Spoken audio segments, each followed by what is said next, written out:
Hello, I'm David Breeden. I'm the Senior Minister at First Unitarian Society in Minneapolis, and I'm pleased to have with me today our Director of Religious Education, Jan Devor. Jan, tell us a little bit about yourself. Well, I'm really pleased to talk about Unitarian Universalism, a profession and a religion that I love. I started as a teacher and have my master's degree in education and taught for 10 years. But after that, I had a 3-year-old child, and I started searching, like a lot of people do, for a religious home, but a religious home with no dogma and no creeds to say.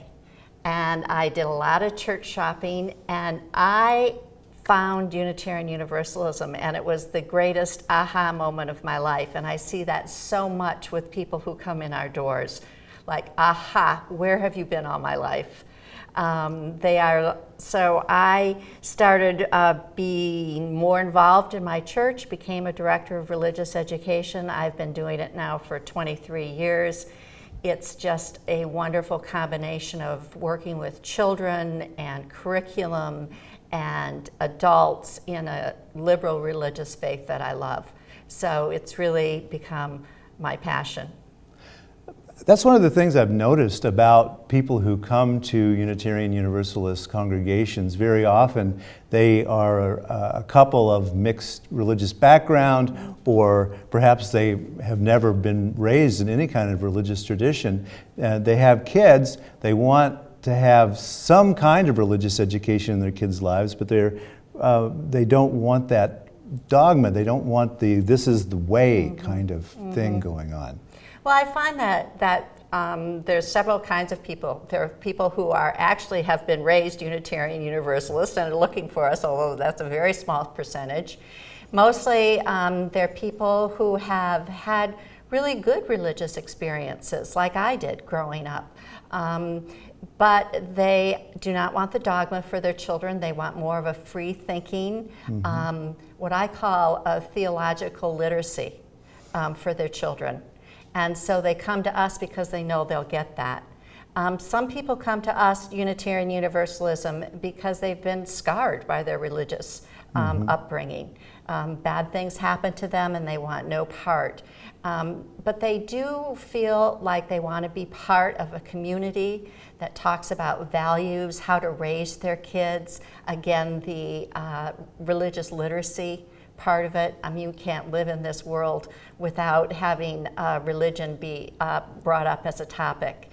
And so I think and then there are people who are in marriages that have different religious backgrounds, and they're looking for a faith community that really values both of their faiths and all of faith. And that's what we can offer them too. So it's a really, just like our theology from our adults, it's broad-based, and that's what we do with our children in our community.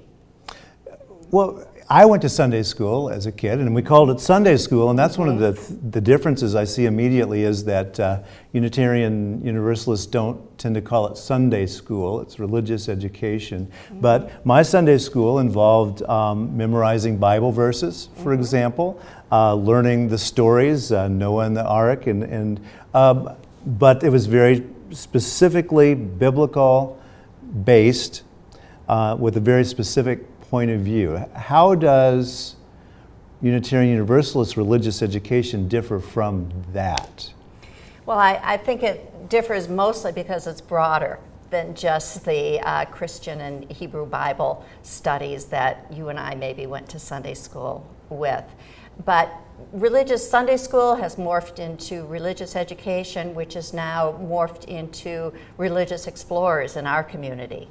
Because not only are we educating kids about topics, Buddhism, Islam, Native American spirituality, Unitarian Universalism, of course, and then Bible literacy. But we're also helping them find their own questions and wonder about their own things. So not only do we present information to them, but we let them wonder about things. We let them wonder about whether there is a God. We do not tell them if there is or there isn't, but we present them with a lot of worldviews, a lot of different religious views, and let them sort out what makes sense to their head and their heart. So our Sunday schools that we went to said, this is the way to think, this is what you do when you think this way, you go to church and you do this and that. For our children, they get a much broader perspective on all kinds of religions. And I find that that is what parents are really searching for their children because of this is the world we live in. Mm-hmm. I never used to hear about Islam when I was growing up, but we certainly do now. And we also certainly hear a lot of bad things say about Islam. Mm-hmm. And we don't hear that it's a peaceful religion or what the tenets of Islam really are. We just get all this kind of blather in the news. And our children spend the fall term, 9 weeks, studying Unitarian Universalism, our purposes and principles that we live by. And then in the winter term, we study all sorts of world religions for 9 weeks. Mm. So we will study creation stories from around the world. Mm. We will study Buddhism or Islam. We will have our kids traveling in a curriculum called Neighboring Faiths to all sorts of different neighboring faiths to really go and experience what the people are like in these faith traditions, as well as the information about the faith. So they actually go to temples and other churches? Yes, we'll go to a mosque, we'll go to Clouds and Waters Zen Center, we'll go to a Jewish temple, we'll go to a very evangelical Christian church, we'll go to a very Christian mega church in the area. So the kids get a feeling, a sense, an affective feeling, as well as learning the content of what that religion's about. And then in the spring term, we look at the Bible as a piece of literature. And we do Bible literacy, with what we call Bible literacy with the kids. So I think you can't even get past the SATs tests without really sometimes knowing biblical characters, biblical references. And that's what we offer the kids, the stories, the characters, but not the dogma of this really happened. We go into what does this story make you think about how to live life? What are the characters in this story trying to tell you about how to be as a person? In 6th and 7th grade, we have a story, a curriculum called Jesus, Man, Myth, or Savior. So after studying who this person was, our kids get to decide for themselves at this point in their lives, we tell them, because it always can change, whether they think Jesus was a regular man, a myth, or a savior. So that gives you sort of a broader sense of what our kids do. And then when they get into 8th and 9th grade, we go even a little further with that, and we do a coming of age program with them. We say, you have been in our religious education community and explorers group for hopefully a lot of your childhood. Now what are you thinking at this point of your life? So for the first 9 weeks, we look at character and values. What kind of character do you have? What kind of character do you want to have? What kind of character do you need? What character traits do you need to get through difficult times? Then the next session in coming of age would be the big questions. How do you make choices in your life? What do you base that on? Why do bad things happen to good people? All of those kind of topics. And then in the final session in coming of age, they actually write a credo about what they believe about how they should be as a person, what they're thinking religiously, and they present it to our congregation. This is a big rite of passage in our community. And then on the alternate year, when they're not doing coming of age, we have a year-long sexuality curriculum for our kids, which is nothing but a gift to them. A year-long study, exploration, not about just the nitty-gritty of sex, but all the affect thinking around why should I do that? Why should I not do that? What do boys think? What do girls think? Topics that go far beyond what people can do in the public schools these days. So it is just a gift. And then our high schoolers have a very active curriculum. They decide what topics they want to explore. They've been through our Religious Explorers program. Now, what do they want to focus on? And not only that, but through all of our grades, we put a big emphasis on doing social action. So the senior high will really get into what do we want for social action to do for social action activities. So kids are not taught what to think, but I suppose the how to think through this process. And with the added part of learning about other religions then. Right. Right? Right. Okay, all right. Right. Very interesting. And then they are, as a graduation, then what they themselves have come to believe, or at least as you said, at that point anyway. At that point in their life. So we have kids at that point of their lives in 8th and 9th grade when they're giving their coming of age speeches that say, I really believe that I am an atheist, but I believe that I should live ethically, and but I still believe that community is very important. I've enjoyed my time in this community. We have kids who get up and say, I talk to God every night.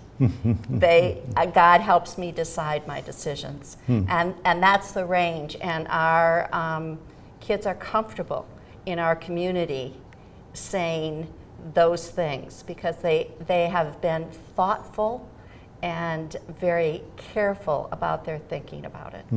And people appreciate that. Adults accept that. Yes, yes, yes. I have heard some of these, and they are just amazing. I always think I couldn't have done that at 17. Well, last year we kind of experimented with adults doing it, and I must say that the kids were much better than the adults. I think, you're not used to thinking in those kind of terms, and our kids have come through a program that leads them into that kind of comfort of thinking, yeah, this is what I believe, and this is how I want to live. So they're religious searchers, but they're also allowed to come to a place of, this is where I want to be if that's what they want to do. Or right. I think going back to the question is why people come to the church too. I think people want to be kids, youth, adults, want to be in a community of searchers. The community being as important as the seeking. The community allows them to have groups to talk about things, to do service projects together, educate their children. It's the community that is the value add for so many people. Yeah, community is important to us as Unitarian Universalists, of course, and so that sharing community, and you mentioned our whole lives, the sexuality program that we do. I know that when I was their age, I thought boys and girls were completely different creatures, I suppose, and being able to share in that and to actually talk about those issues. I was brought up that the girls went into a separate room and the boys went into a separate room and had their information. Our approach to sexuality is that it's a part of a lifelong journey.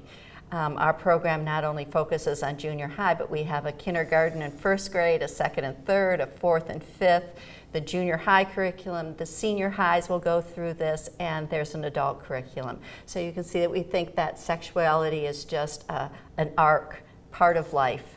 and has a real broad span. So, and kids are in the same room together, talking when they're little kids or even adult men and women, so that you can understand somebody else's perspective and feelings. Because, like I said, sexual education is just not about the basic facts. You know, this is a sperm and this is an egg. It's about relationships. And to talk about relationships, you need to be in a room with people that you're going to have relationships with. What if a kid is gay? That is a great support that our community gives to kids who are gay or transsexual. We have all kinds of youth who have different kinds of sexual preferences in our youth groups. And our communities are so very supporting of these kids because, again, we believe that this is a thoughtful expression of who they really feel that they are. And we have supported kids, and it's a safe place for them. It's a very safe place for them. It's an accepting place for kids who are gay and transgender. Our kids, our youth groups understand, they know about it, and it's just another part of life for them. So questioning is allowed, Yes. in other words. Yes, And, yes, and exploration is allowed. But I want to also emphasize that we really have caring adults who are leading these programs. There are definite curriculums that these kids go through. There's definite thoughts that we want our kids to think about. So we're just not letting them come in and say, what do you want to talk about today? We have a plan, a thoughtful plan for children and youth, for things that they might want to think about as they grow up. I understand that you have written a couple of chapters for a book recently. Yes. Tell me a little bit about that. Dale McGowan is an author who has actually collaborated with others to put 2 books out that people can get now on Amazon. The first one is Parenting Beyond Belief. And he has interviewed all sorts of people, famous people, regular people, Unitarian Universalist people, about what it's like to bring kids up on the without a regular faith community. And then the book that I contributed to is a sequel to that called Raising Freethinkers, and it's what holidays do you suggest we celebrate if we're not going to be totally into just religious holidays? There's solstice, there's all sorts of things, that we can do. So I would really recommend that people read those 2 books. The greatest chapter in the first book is called Bunny or Not to Bunny, about Easter, and to talk about all the things around that Easter holiday, which is such a big holiday in the United States. But how do we celebrate it as religious liberals? I had an older person just the other day tell me that she had begun to come to our congregation because of the seasonal celebrations, we call them. It's more of a realization of the older pagan agricultural calendar. And so the kids learn about that. Yes, they participate in all those kinds of things. So they'll call the corners, or they'll be bringing in props for the celebration. Kids are always included in all of our things that are going on at First Unitarian Society. We have a very specific view that kids should start in the service every Sunday to see what the adults are doing, what they're thinking, to participate in our rituals. And we're very conscientious about including kids in everything. Well, I was reading that one of the oddities of American culture today is that people of different generations don't tend to interact anymore much. I mean, maybe you go visit grandma once in a while, so you know what an elderly person looks like when you're 5, but you don't interact with anyone except perhaps your teachers. So. Right. I think that goes back to why people come to a community. Grandparents are out of town, not much contact. That's the multi-generational kind of aspect of a community that is so great for kids. So coming up, we have a sandwich making project for the Dignity Center. So we'll do that after service, and people of all ages, kids, young and old, will be making sandwiches together as a social service project. We have adults, older adults, who have been great mentors to our kids. One of the things that we also do with our youth is called a summer social justice internship, where we place them in social justice institutions and actually pay them for a certain number of hours during the week, and then our adults, usually they're older, active, socially active adults, mentor them about why they do social justice in their life. Why do they walk people into Planned Parenthood every Tuesday? You know, why do they build for Habitat for Humanity, and all the different things that our people do in our community? So we try to really link that multi-generational aspect throughout our program. So meaning and purpose. What I'm hearing here is that